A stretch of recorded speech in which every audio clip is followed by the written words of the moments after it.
Hello everyone, welcome back to my channel M achiever. उम्मीद करती हूँ आप सभी अच्छे से होंगे और अपनी प्रिपरेशन कंटिन्यू कर रहे होंगे। जैसा कि मैं हर क्लास में आपको बार बार कहती हूँ कि पर्यायवाची शब्द बहुत इंपॉर्टेंट है कि और ये हर एग्जाम में जब भी आप हिंदी का कहीं भी एग्जाम दोगे तो पर्यायवाची के बिना एग्जाम आपका अधूरा है। ठीक है, देखने में जितने हमें आसान लगते हैं, ठीक है, उतने आसान नहीं होते हैं क्योंकि ये कंफ्यूज कर देते हैं, क्योंकि एक वर्ड के बहुत ज़्यादा अर्थ होते हैं। ठीक है, ज़्यादा टाइम ना लगाते हुए मैं पर्यायवाची शब्द आपको करवाने की कोशिश करूंगी। ठीक है, और जिस तरीके से मैंने किए हैं उसी तरीके से आपको करवाऊंगी।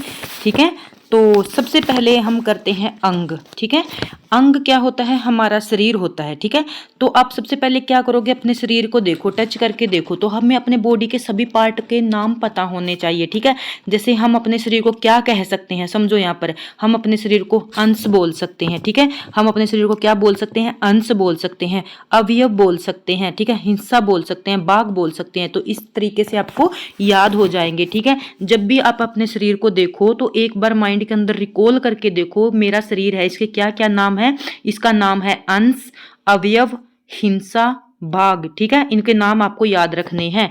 ठीक है, और मैं आपको वही पर्यायवाची करवाऊंगी। देखो इसके अंदर बहुत ज्यादा होंगे, पर वो करवाऊंगी जो आपको डेफिनेटली याद होने चाहिए। ठीक है, जिससे आप क्या होता है, ऑप्शन को रिजेक्ट कर सको। ठीक है, जितने मुझे याद है इतने तो आपको मैं याद करवाने की 100% कोशिश करूंगी। ठीक है, और ये मत सोचना कि एक क्लास से मुझे याद नहीं हो रहे तो याद नहीं होंगे, प्रैक्टिस से सब याद हो जाएगा, टेंशन मत लो। ठीक है, उसके बाद है अंधकार। ठीक है, अंधकार का कॉमन सा है, एग्जाम में पूछा भी जाता है। ठीक है, अंधकार को क्या बोलते हैं? तम बोलते हैं। ये संस्कृत का शब्द है। ठीक है, संस्कृत में पहले अंधकार नहीं बोलते थे, पहले क्या बोलते थे? तम बोलते थे। ठीक है, तमिस्त्रा, तमिस्त्रा का अर्थ होता है बिल्कुल घोर अंधेरा। ठीक है, तमिस्त्रा का क्या अर्थ होता है? बिल्कुल घोर अंधेरे हो जाता है ना जब रात को, उसको बोलते हैं तमिस्त्रा। तिमिर का अर्थ कॉमन है, अंधेरे को तिमिर बोला जाता है। और देखो इसमें धवांत है, धवांत वर्ड बिल्कुल अलग है, तो इसको आप कैसे याद कर लोगे? जो बिल्कुल अलग वर्ड है ना उनको तो आपको याद करना ही है डेफिनेटली। ठीक है, धवांत वर्ड, जब भी आज शाम को अंधेरा होगा तो सोचना अंधेरे को क्या बोलते हैं? धवांत भी बोलते हैं। तो क्या बोलना है? धवांत भी बोलते हैं। ठीक है, तो अग्नि, अग्नि बहुत कॉमन नाम है, प्रचलित नाम है, एक एक वर्ड का अर्थ भी पता होना चाहिए आपका अग्नि का। और मैंने देखो आपको जिस वर्ड पे कहूंगी कि आपको इसके सब याद होने चाहिए, चाहे कैसे भी हो, मुझे नहीं पता, जब मैं कर सकती हूँ कोई और कर सकता है तो आप भी कर सकते हो। ठीक है, अग्नि का पर्यायवाची शब्द हर एक वर्ड आपको याद होना चाहिए। ठीक है, हर एक ऑप्शन के अंदर, एग्जाम के अंदर अग्नि का जानबूझकर डाल देते हैं, और जिसको अग्नि का पता होता है वो निग्लेक्ट कर देगा ऑप्शन को। ठीक है, चलो अग्नि का पावक सबको पता है, पावक का अर्थ होता है पवित्र। ज्वाला, ज्वाला अग्नि को बोलते हैं, सबको पता है, पर ज्वाला का अर्थ क्या होता है? आग की लपटें जब ऊपर उठती हैं ना तो उसको बोल देते हैं ज्वाला। अनल, ठीक है, एक बात बताना चाहती हूँ, अनल और अनिल में बहुत सारे कंफ्यूज होते हैं, क्योंकि जो अनल वर्ड है इसका प्रयोग किया जाता है आग के लिए। ठीक है, जहां मैं कंफ्यूज होती थी वहीं बताऊंगी। और जो यदि यहाँ पर अनिल लिख के आ गया तो अनिल का अर्थ होता है हवा के लिए प्रयोग किया जाता है। ठीक है, इसको आप ऐसे कर लो, अनिल नाम किसका होता है? मोस्टली लड़कों का नाम होता है, और थोड़ी ट्रिकी है, बस मजाक के लिए समझ लेना। जो लड़के होते हैं अनिल नाम के, वो क्या है? अपने आप को हवा में अपने आप को क्या है, वो अनिल नाम के लड़के अपने आप को हवा में ज्यादा समझते हैं। ठीक है, हवा में रहते हैं। ठीक है, ऐसे करके कोरिलेट करके कर लेना, अनिल नाम के लड़के हवा में रहते हैं। मजाक सिर्फ समझाने का तरीका है मेरा, बुरा मत मानना कोई भी। ठीक है, अनिल का मतलब होता है आग, और अनिल का अर्थ होता है, सॉरी, अनल का अर्थ होता है मतलब जिसका कोई अंत न हो। ठीक है, अनल का क्या अर्थ होता है? जिसका कोई अंत न हो। और अनिल क्या होता है? हवा होता है, अनिल नाम के लड़के हवा में रहते हैं ज्यादा। ठीक है, तो दहन का आगे है हवा का दहन। ठीक है, दहन का सुनिए, दहन का अर्थ क्या होता है? जो जलने की क्षमता रखता हो। ठीक है, मैं आपको अर्थ भी थोड़ा थोड़ा बताती चलूंगी। दहन होता है जो जलने की क्षमता रखता हो। आग को हम वहनी बोल सकते हैं। और इस यहाँ पर जो है ना, आपको बड़ा दिख रहा होगा, बट एक्चुअल में है यहाँ पर आधा है और ना यहाँ पर पूरा है। ठीक है, आग को क्या बोल सकते हैं? वहनी बोल सकते हैं।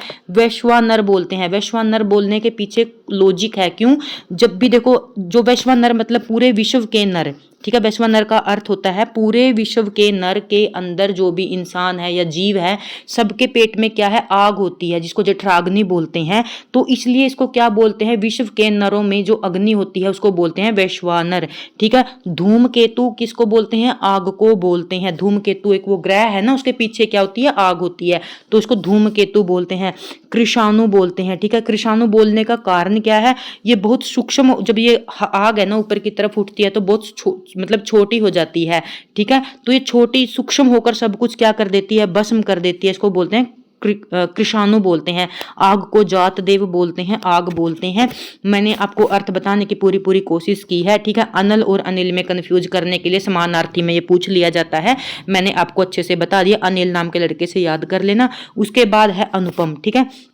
ये आपके लिए इतना इंपॉर्टेंट नहीं है, पर अर्थ आपको जरूर पता होना चाहिए।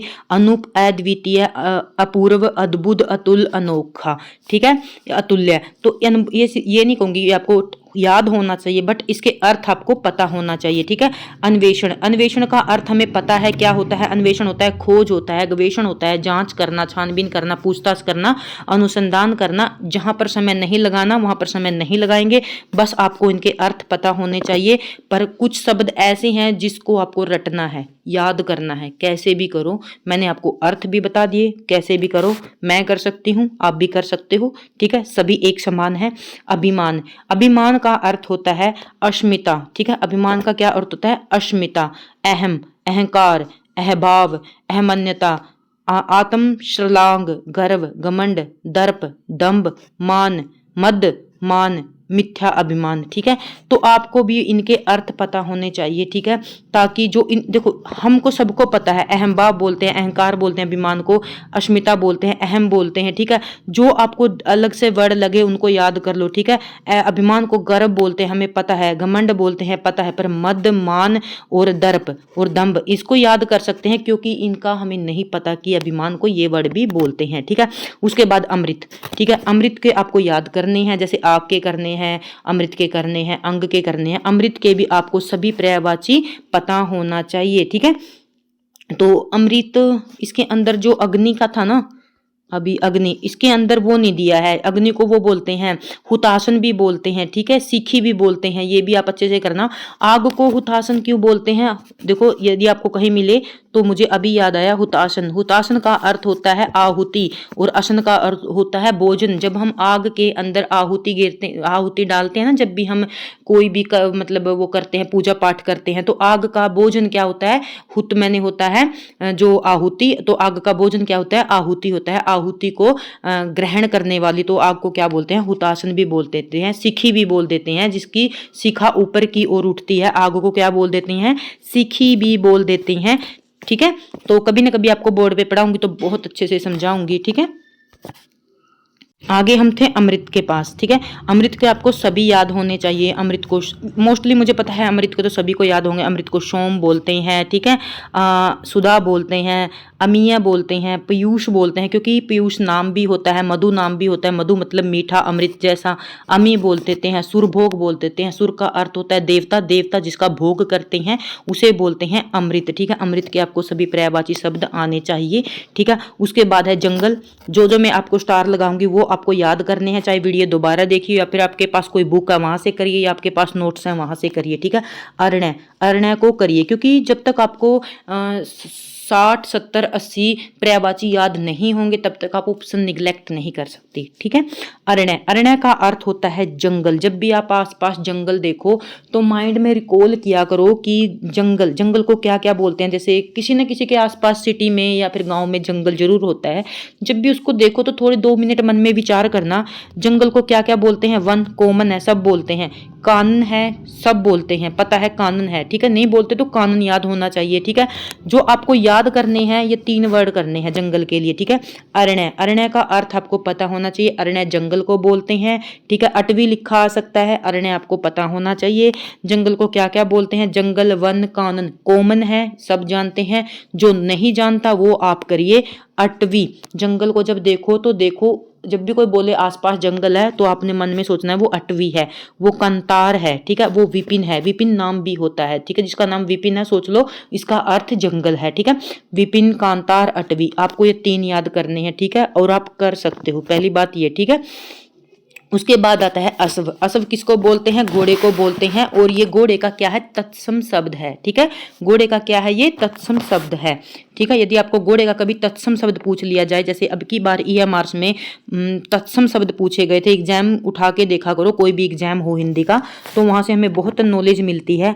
असव का आपसे असव का तत्सम रूप पूछ लेंगे, क्या होता है? सॉरी, घोड़े का तत्सम रूप पूछ लेंगे, घोड़े को क्या बोलते हैं? तो घोड़े को असव जो घोड़े है उसको तत्सम रूप असव होता है, ठीक है। तो घोड़े को तुरंग बोलते हैं, घोड़े को हया बोलते हैं। स्टार लगा लो। घोड़े के आपको पक्के याद करने हैं, चाहे एग्जाम में आए ना आए, आपके फ्यूचर के लिए कह रही हूँ। घोड़े के पर्यायवाची आपको याद करने हैं, जो मैंने किए हैं वही आपको बताऊंगी, और मेरे पर्यायवाची कभी गलत नहीं हुए, ठीक है। तो घोड़े को तुरंग बोलते हैं। जब भी आपको घोड़ा दिखे तो आप सोचना ये घोड़ा नहीं है, ये तुरंग है, ये हया है, ये घोड़ा है, ये तो बेसिक है। और गोटक है, गोटक का अर्थ होता है कि मतलब गोटक मतलब वेग से चलने वाला, ठीक है। गोट का अर्थ होता है वेग से चलने वाला, बहुत स्पीड में चलने वाला, उसको घोटक बोलते हैं, बाजी बोलते हैं, सेंधव बोलते हैं। अब यहाँ पर समझिए, ठीक है। तो तुरंग है या घोड़ा तो मैं जानती हूँ सब जानते होंगे, ठीक है। और तुरंग वर्ड को अभी माइंड के अंदर रखो, तुरंग से संबंधित 2-4 वर्ड और भी आएंगे, फिर आपको यहाँ पर अंतर समझ में आएगा, ठीक है। तो गोटक और बाजी और सेंधव हम याद करेंगे, जो किसी को याद नहीं है वो हम याद करेंगे। घोटक किसी को नहीं पता होगा, बाजी किसी को नहीं पता होगा, सेंधव किसी को नहीं पता होगा। जो अलग है वो पढ़ो, ठीक है। जो कॉमन है वो तो सब पढ़ते हैं, ठीक है। जो डिफिकल्ट है वो पढ़ो, उसको फेवरेट बना लो, फिर देखो आपको कैसे याद नहीं होता। घोटक बाजी सेंधव, घोटक बाजी सेंधव।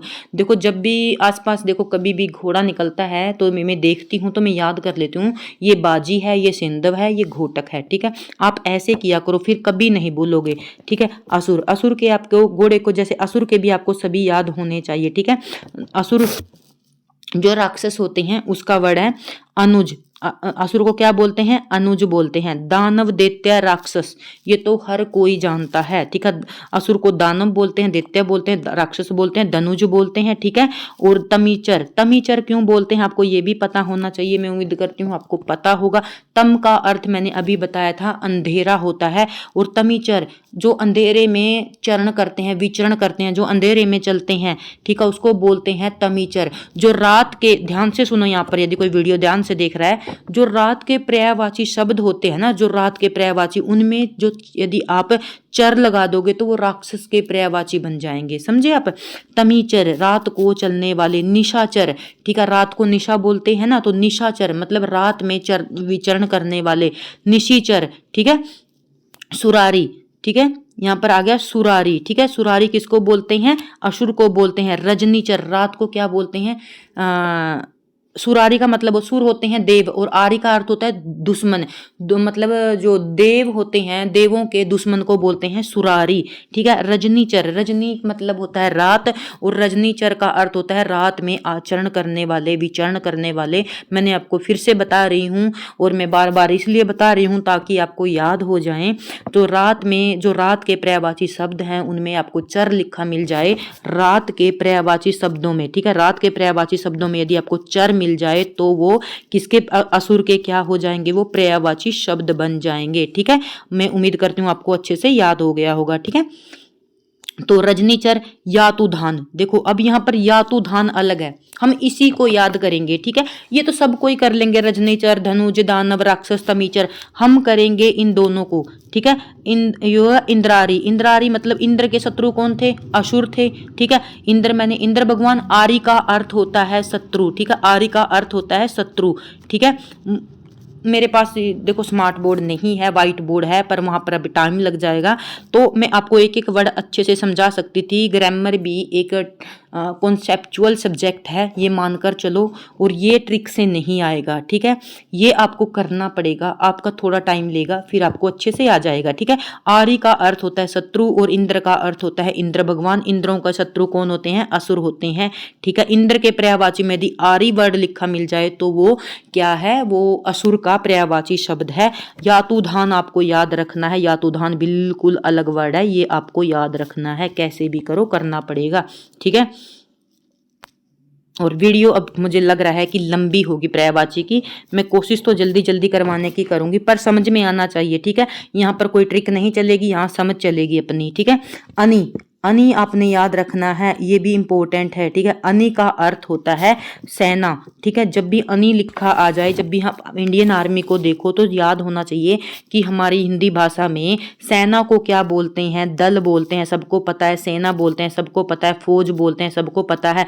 ये 3 वर्ड सबको पता है, पर हमने ये 3 वर्ड नहीं करने, हमने सबसे अलग सीखने के लिए क्या करना है?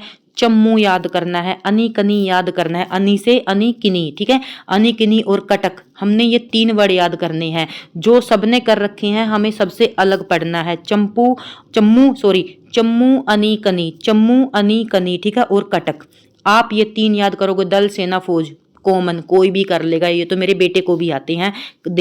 दल सेना फौज, सिर्फ जिसको नहीं मिलेगा, अलग मिलेगा, जो अच्छे से पढ़ के आया होगा उसको याद होगा चम्मू, अनिकनी और कटक, ठीक है। ये 3 वर्ड आपने अच्छे से याद करने हैं, ठीक है। आंख, और यदि आपको वीडियो पसंद आ रही हो ना, प्लीज़ लाइक और कमेंट कर दिया करो। सब्सक्राइब करना आपकी मर्जी है, मुझे सब्सक्राइब से इफेक्ट नहीं पड़ता, मुझे इफेक्ट सिर्फ कमेंट से पड़ता है, क्योंकि हम ऑनलाइन नहीं है, आमने सामने नहीं है, हम ऑनलाइन है, सॉरी हम ऑफलाइन नहीं है, एक दूसरे के रिव्यू जान पाएँ। फिर भी मैं अपनी तरफ से पूरे एफर्ट लगा रही हूँ, जैसे एक बच्चे को सिखा पाऊँ, मैं आपको सिखा पाऊँ, क्योंकि हिंदी व्याकरण सबकी खराब है, ठीक है। तो हम हिंदी के लिटरेचर के स्टूडेंट हैं, हमने जहाँ भी हिंदी से पेपर देना है 15 में से 15, 10 में से 10 मार्क्स लेके आने हैं, ठीक है। तो आंख, ठीक है, हमारी जो वोकैबुलरी है उसमें हमें कम से कम 100 पर्यायवाची शब्द तो याद होने चाहिए, ठीक है। और फिर हमें हिंदी सब्जेक्ट नहीं लेना था, यदि हमसे याद नहीं हो सकते तो याद हम करेंगे, कैसे भी करेंगे, ठीक है। आंख, आंख का मोस्ट इंपॉर्टेंट है, हमारी बॉडी का पार्ट है, हमें हमारी बॉडी के पार्ट के पूरे नाम पता होना चाहिए, ठीक है। आंख को नयन बोलते हैं, दृग बोलते हैं, लोचन बोलते हैं, चक्षु बोलते हैं, नेत्र बोलते हैं, अक्षी बोलते हैं, ठीक है। ये सभी को याद हैं, तो आपको भी याद होने चाहिए, ठीक है। आंगन, आंगन हमारे घर में होता है, उसको अंगना बोलते हैं, अजियारा बोलते हैं, प्रांगण बोलते हैं, सबको पता है, इसमें कुछ अलग नहीं है। अब आ जाइए आकाश, आकाश का एक एक याद होना चाहिए। आप समझते हैं आकाश इजी है, बट आकाश का अभी अभी केवीएस में जो प्री हुआ था, प्री के अंदर आकाश का एक वर्ड दिया था, शायद वहां पर अब्र दिया था, ठीक है। और जब हम आके बात करते हैं, डिस्कस करते हैं ना, खुद हिंदी के जो स्टूडेंट है वो अब्र से समझ नहीं पाई कि अब्र आकाश को बोलते हैं। क्यों नहीं समझ पाई, इसका कारण बताओ। उसने वो सब वर्ड याद किए थे जो सबने किए थे, उसने वो वर्ड याद नहीं किए जो सबने नहीं किए, ठीक है। और आपको वो बता रही हूं मैं जो बहुत गहराइयों के बाद हम समझ पाते हैं, कर पाते हैं, ठीक है। तो गगन, नभ, गगन का अर्थ होता है बहुत ही विस्तार, ठीक है। नभ का अर्थ होता है बहुत ज्यादा फैला हुआ, नभ, नभ बोल देते हैं उसको, जो विस्तृत हो, फैला हुआ हो, ठीक है। अंबर का अर्थ होता है, अंबर कपड़े को भी बोल देते हैं, और अंबर आकाश को भी बोल देते हैं। और अंबर क्यों बोलते हैं, इसका कारण है, वस्त्र इसलिए बोल देते हैं, वस्त्र आकाश को नीला वस्त्र या आवरण के रूप में बोल देते हैं। जो वस्त्र है, जो आकाश है, नीला वस्त्र के रूप में बोल देते हैं। जो धरती का क्या है, आकाश नीला वस्त्र है, ठीक है। धरती का क्या है, आकाश नीला वस्त्र है। व्योम, सबको पता है, व्योम अंतरिक्ष को बोलते हैं, ठीक है। सबको पता है अंतरिक्ष को अंबर बोलते हैं, गगन बोलते हैं, अंतरिक्ष बोलते हैं, अनंत बोलते हैं, अनंत जिसका कोई अंत ना हो। आसमान क्या है, एक फारसी शब्द है, आपको ये शब्द भी आने चाहिए। फारसी शब्द कौन से हैं, अरबी शब्द कौन से हैं, ठीक है, पुर्तगाली शब्द कौन से हैं, ये आपको अच्छे से आने चाहिए। और मैं ये नहीं कहूँगी आपको एक क्लास में आ जाएंगे, बट रिवीजन और प्रैक्टिस से आ जाएंगे। आकाश क्या है, एक फारसी शब्द है और आकाश के लिए इसका प्रयोग किया जाता है शून्य। देखो शून्य, अभी अभी हमारा के उसमें जो एग्जाम हुआ था उसमें पूछा गया था आकाश के पर्यायवाची शब्द बताइए, तो मैं शून्य लिख के आई थी। ठीक है, शून्य का अर्थ होता है जहां पर जैसे ऊपर जाने के बाद हर कोई भी वस्तु या चीज का जो मान है वो क्या हो जाता है, शून्य हो जाता है। ठीक है, तो इसलिए शून्य बोल देते हैं।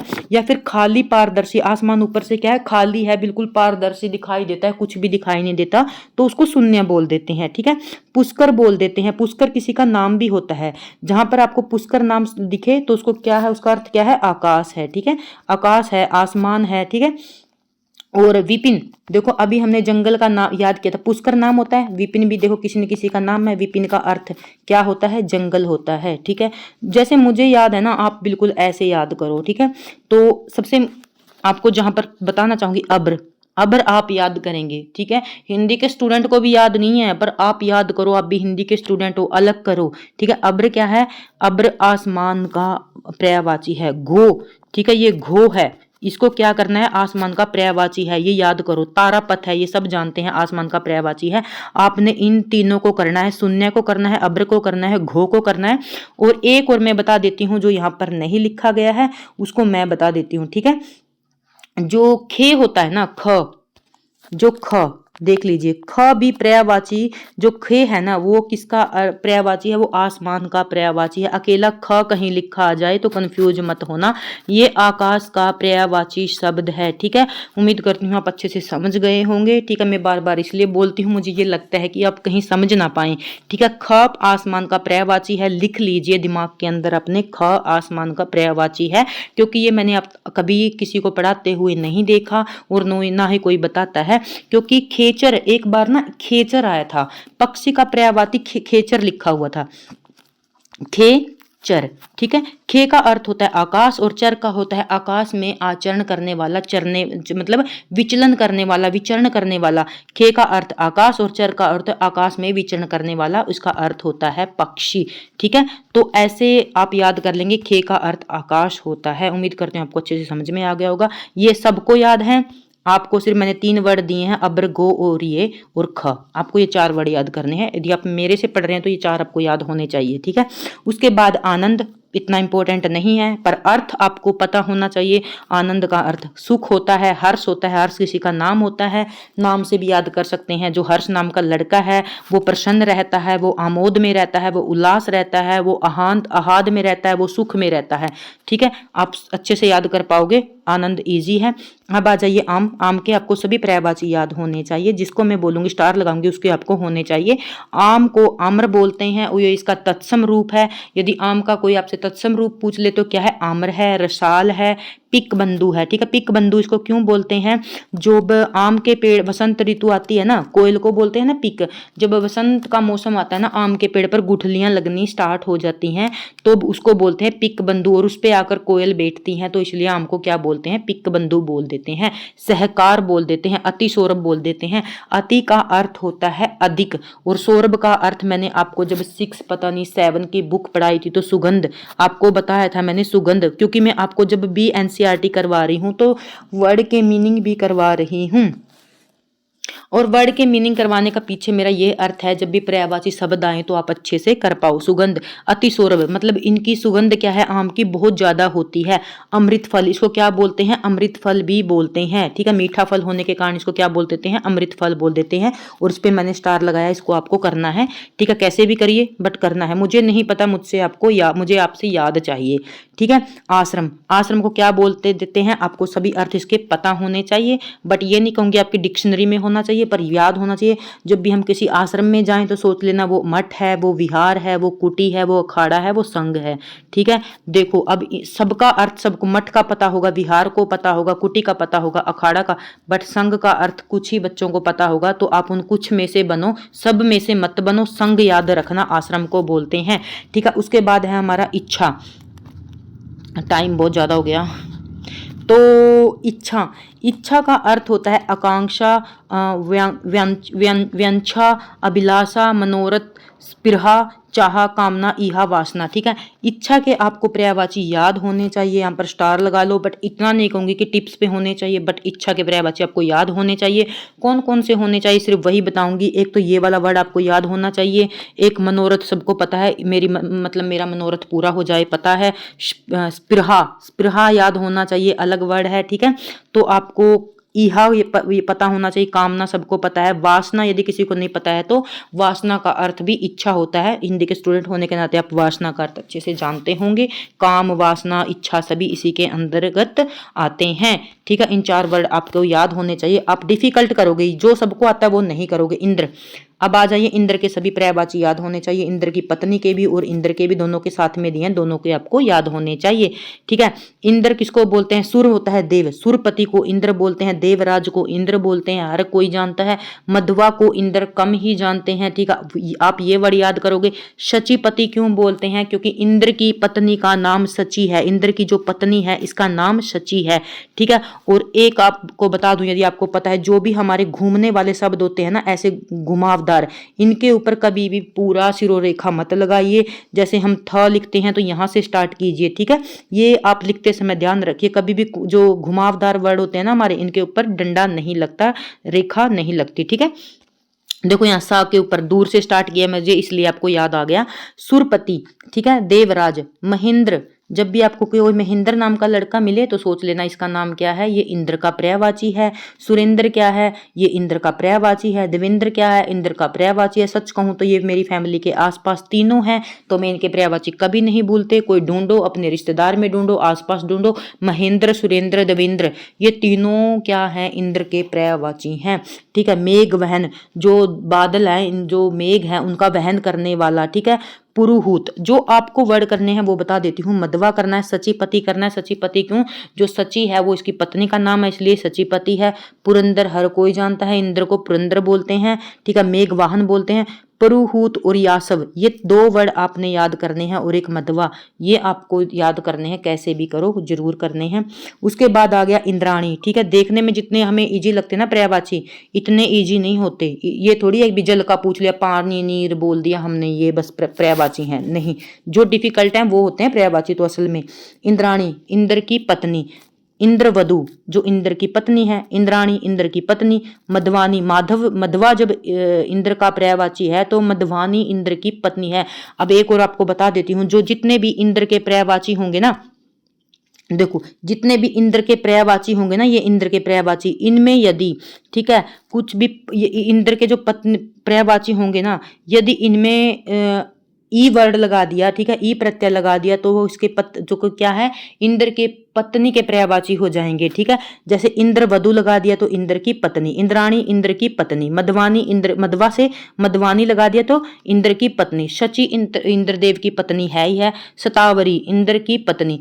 सबसे अलग है, जो सबसे यूनिक है, पुलोमी। आपने ये याद करना है, पुलोमी वर्ड है जो कि इंग्लिश वर्ड लग रहा है, तो ये किसके लिए है? इंद्र की पत्नी के लिए है। ईश्वर के नहीं याद करने, क्योंकि ईश्वर के तो हर किसी को याद होंगे यार, आप अच्छे से समझ रहे हैं। जिसको ईश्वर के याद नहीं है तो देखो वो तो बिल्कुल घोर असत्य है, मैं मानती हूँ। ठीक है, ईश्वर के हर किसी को याद है। ईश्वर हमारा परमात्मा, परमेश्वर, भगवान, ब्रह्मा, जगदीश, अगोचर, जो किसी को दिखाई ना दे, अनंत, जिसका कोई अंत ना हो, जगन्नाथ, परमेश्वर, जगत प्रभु, इसके और भी पर्यायवाची मिलेंगे। इनके लिए मैं आपको ये वर्ड भी छोटा है कि मैं इनको ये कहूँ कि आपको इनको याद करो, ये तो हर किसी को याद है। उक्ति का अर्थ होता है कथन कह दिया, वचन कह दिया, सुक्ति कह दिया, सबको पता है। ठीक है, अब चलिए उग्र। उग्र किसको कहते हैं? प्रचंड को कहते हैं, उत्कट को बोलते हैं, तेज को बोलते हैं, महादेव को बोलते हैं उग्र। ठीक है, त्रिव को बोलते हैं, विकट को बोलते हैं। ये तीनों आपने याद करने हैं। ठीक है, उचित, उचित का इतना पूछा नहीं जाता। अब चलते हैं हम उजाला। उजाला किसको बोलते हैं? अब यहाँ पर आ जाइए। उजाड़, उजाड़ का अर्थ होता है जंगल, बियाबान और वन, ये भी जंगल के पर्यायवाची हैं, आपको ये भी आने चाहिए। उजाला, प्रकाश, रोशनी, चांदनी, इन पे समय नहीं लगाएंगे, जहां समय लगाना चाहिए वहीं लगाएंगे। ठीक है, उत्कर्ष इतना इंपॉर्टेंट नहीं है कि आप डिक्शनरी में इसको अपने माइंड के अंदर याद करो, ऐसे ही देखते बता दोगे। उत्कर्ष होता है समृद्धि होता है, उन्नति होता है, प्रगति होता है, प्रशंसा होता है, उठती हुई, उठान होता है। ठीक है, उत्कृष्ट, ये उत्कर्ष है और ये उत्कृष्ट है। उत्तम, उन्नत, श्रेष्ठ, अच्छा, बढ़िया, उम्दा, सभी पता है। उत्कोच, उत्कोच का अर्थ होता है घूस और रिश्वत। ठीक है, तो आगे उत्पत्ति, उत्पत्ति, जैसे शब्दों की उत्पत्ति के आधार पर शब्द के भेद बताइए, क्रिया के उत्पत्ति के आधार पर बताइए, वो वाली उत्पत्ति जहाँ से जन्म होता है, ठीक है। उत्पत्ति का अर्थ होता है उद्गम, पैदाइश, जन्म, उद्भव, सृष्टि, आविर्भाव। आविर्भाव का अर्थ होता है उदय होना, उदय, ठीक है। ये हमारी डिक्शनरी में पहले ही ऐड है, इनको हम ऐड नहीं करेंगे क्योंकि हमें ये आते हैं। आगे है उद्धार, मुक्ति हो गई, उद्धार हो गया, छुटकारा मिल गया, निसार हो गया, रिहाई हो गई, ये भी हमें आते हैं, ठीक है। अब हम करेंगे ऋषि। ऋषि के कर लेते हैं, थोड़े यूनिक है। ऋषि को मुनि बोलते हैं, साधु बोलते हैं, सब जानते हैं, सन्यासी बोलते हैं, सब जानते हैं, तपस्वी बोलते हैं, सब जानते हैं, तत्वज्ञ बोलते हैं, सब जगह सब जानते हैं। इसको यति बोलते हैं, ये कोई नहीं जानता, पर ये आप याद करोगे, ठीक है। ऋषि को यति बोलते हैं। ऐक्य, ऐक्य का अर्थ होता है एकतव, एका, एकता, मेल, ठीक है। ये आप जानोगे। ऐश्वर्य का समृद्धि, विभूति, ठीक है। ओज, ओज का अर्थ होता है तेज, शक्ति, बल, वीर्य, ठीक है। वीर्य आप याद करोगे, ओज का अर्थ क्या होता है, वीर्य होता है, ठीक है। अब आ जाइए औरत। औरत के सबको याद है, फिर भी एक बार कर लीजिए, ठीक है। स्त्री, जोरू, घर, निगर वाली, ठीक है। ये काफी है आपके लिए। औचक का कर सकते हैं अचानक, यकायक, सहसक, ठीक है। उसके बाद हम करते हैं कपड़ा, ठीक है। ये हमारी बेसिक रिक्वायरमेंट है। कुछ शब्द ऐसे हैं जैसे हमारा अंग है, हमारी आंख है और हमारे बॉडी पार्ट हैं, इनके नाम हमें पता होने चाहिए, ठीक है। कपड़ा क्या है, हम धारण करते हैं, 24 घंटे हमारी बॉडी पे रहता है, तो इसको नाम हम कैसे बोल सकते हैं। ये जो हमने डाल रखे हैं वो हमारे चिर हैं, वो हमारे वसन हैं, वो हमारे पट हैं, वो हमारे अंबर हैं। अभी मैंने बताया था अंबर आकाश को भी बोलते हैं और अंबर कपड़ा को भी बोलते हैं। क्यों बोलते हैं अंबर को, आकाश को अंबर, क्योंकि ये धरती का नीला वस्त्र है, इसलिए आकाश को अंबर बोल देते हैं और वस्त्र, ठीक है। ये आपको पता होना चाहिए, ठीक है। आगे कमल, ठीक है। ये हमारा लास्ट है, आगे की क्लास में करेंगे और क्योंकि क्लास बहुत लंबी हो गई, ठीक है। तो कमल, तो कमल का पर्यायवाची देख लीजिए, ठीक है, क्या होता है। यदि आपने पानी के पर्यायवाची पढ़े हैं ना, पानी के पर्यायवाची, अब लिख के बताती हूँ। जैसे पानी के पर्यायवाची पढ़े हैं ना आपने, जो भी पानी के पर्यायवाची है ना, उनमें ज वर्ड लगा दो तो वो कमल के पर्यायवाची बन जाएंगे। ध्यान से समझो, यदि आप, मैं उम्मीद करती हूँ आपको पता होगा, नहीं पता तो देख लीजिए। पानी के पर्यायवाची में ज लगा देंगे तो कमल के पर्यायवाची बन जाएंगे। और पानी के, जब हम क्या करेंगे, पानी के पर्यायवाची में द वर्ड लगा देंगे तो वो किसके पर्यायवाची बन जाएंगे, वो बादल के पर्यायवाची बन जाएंगे। आप ध्यान से देखिए, पानी के पर्यायवाची में ज जोड़ेंगे, कमल के पर्यायवाची। क्यों, इसका कारण बताती हूँ। जो पानी में जन्म लेता है, कमल का जन्म कहाँ होता है, पानी में होता है। और ज शब्द का अर्थ होता है जन्म लेना, ठीक है। ज का शब्द का क्या अर्थ होता है, जन्म लेना, ठीक है। एक बार दोबारा से बताती हूँ। जो ज शब्द है इसका अर्थ होता है जन्म लेना, ठीक है। जन्म कहाँ पर होता है, पानी में होता है, ठीक है। पानी के पर्यायवाची में ज लगा दो तो वो बन जाएंगे कमल के पर्यायवाची। पानी शब्द में यदि द लगा दो तो, यदि पानी शब्द में, ये पानी शब्द में द लगा दो तो वो बन जाएंगे, ठीक है, बादल के पर्यायवाची, ठीक है। द का अर्थ होता है देने वाले, ठीक है। द का क्या अर्थ होता है, देने वाले, ठीक है। और यदि पानी शब्द में आप दी धर लगा दो तो वो समुद्र के पर्यायवाची बन जाएंगे, या द लगा दो या धर लगा दो, ठीक है, तो वो किसके पर्यायवाची बन जाएंगे, वो समुद्र के पर्यायवाची बन जाएंगे, ठीक है। वो क्लास बहुत ज्यादा लंबी हो गई है, उम्मीद करती हूँ मैं आपको अगली क्लास में समझा पाऊं, पर कमल के पर्यायवाची आपको समझा कर चली जाऊंगी, ठीक है। पंख, कंज का अर्थ होता है कीचड़, ठीक है। जो कीचड़ में जन्म लेता है उसको बोलते हैं कमल। पंख का अर्थ होता है कीचड़, ठीक है। जो इसके पीछे, पंकज के पीछे देखो ज लगा है, अभी अभी मैंने आपको समझाया है। ज का अर्थ होता है जन्म लेना, ठीक है। उम्मीद करती हूँ आपको पता होगा। जो पंख मतलब जो कीचड़ में जन्म लेता है उसको बोलते हैं कमल, ठीक है। जो आगे है जलज, जल का पर्यायवाची है जल और जल में लगा है ज, जो जल में जन्म लेता है वो होता है कमल। सरोज, सर का अर्थ होता है तालाब, उम्मीद करती हूँ आप अच्छे से जानते होंगे। और जब तालाब में जा वर्ड जोड़ देंगे तो इसका अर्थ बन जाएगा कमल, ठीक है। तो ये सरोज हो गया। फिर हो गया नीरज, नीरज किसका पर्यायवाची है, पानी का। पानी में ज वर्ड जोड़ देंगे तो क्या बन गया, ठीक है। तो जो पानी में जन्म लेता है कमल। अंबुज, अंबु किसका पर्यायवाची है, ठीक है। उम्मीद करती हूँ पता होगा, पानी का पर्यायवाची है और ज वर्ड जोड़ दिया तो ये क्या किसका पर्यायवाची बन गया, ये कमल का पर्यायवाची बन गया, ठीक है। अब हो गया वारिज, वारिज किसका पर्यायवाची है, पानी का है, ठीक है। इंदिवर किसका पर्यायवाची है, कमल का पर्यायवाची है, ठीक है। और राजीव, राजीव का अर्थ होता है सुंदर पंखुड़ियां, जिसकी पंखुड़ियां होती हैं ना बहुत सुंदर होती हैं, उसको बोलते हैं राजीव। उत्पल, उत्पल का अर्थ एक पत्थर का अर्थ होता है क्या होता है मुझे अभी याद नहीं आ रहा है, आपको बताऊंगी। उपल, उपल का अर्थ होता है फूल, ठीक है। तो उपल का क्या अर्थ होता है? फूल होता है, ठीक है, उत्पल, ठीक है। और अरविंद जो सामान्य शब्द है जो हमारी हिंदी भाषा में साहित्यिक भाषा में प्रयोग किया जाता है, कमल को क्या बोलते हैं? अरविंद बोलते हैं साहित्यिक भाषा में। उम्मीद करती हूँ कमल के पर्यायवाची आपको याद हो गए होंगे। और जो मैंने आपको बताया है ज वर्ड जोड़ने, पानी के पर्यायवाची में ज जोड़ने से तो बन जाते हैं कमल के पर्यायवाची। और पानी शब्द में यदि हम द जोड़ देंगे तो बादल के पर्यायवाची, ये वाला द, ठीक है। दोबारा से लिख के बताती हूँ। पानी के पर्यायवाची में ज जोड़ दो तो कमल के पर्यायवाची निकल कर आ जाएंगे। पानी शब्द में यदि आप द वर्ड जोड़ दो तो बादल के पर्यायवाची हो जाएगा। और पानी शब्द के पर्यायवाची में यदि आप धी वर्ड जोड़ दो तो वो किसके पर्यायवाची बन जाएंगे? वो समुद्र के पर्यायवाची बन जाएंगे, जो हम नेक्स्ट क्लास में पढ़ेंगे, ठीक है। यदि आपको क्लास अच्छी लगी हो और यदि आपने यहाँ तक क्लास देख ली हो तो प्लीज़ लाइक शेयर सब्सक्राइब करें, ठीक है। और कमेंट करके ज़रूर बताएं जिसने भी मेरी क्लास देखी है, मेरे एफर्ट कैसा लगा, मेरे समझाने का तरीका कैसे लगा, और आपको समझ आया या नहीं आया ये भी ज़रूर बता के जाएं। और मुझसे गलतियाँ क्या हो रही हैं वो भी ज़रूर बता के जाएं, क्योंकि एक कोई भी टीचर होता है वो लर्निंग उसकी लाइफ टाइम चलती रहती है। तो thank you watching my video. अगला पार्ट नेक्स्ट वीडियो में करेंगे।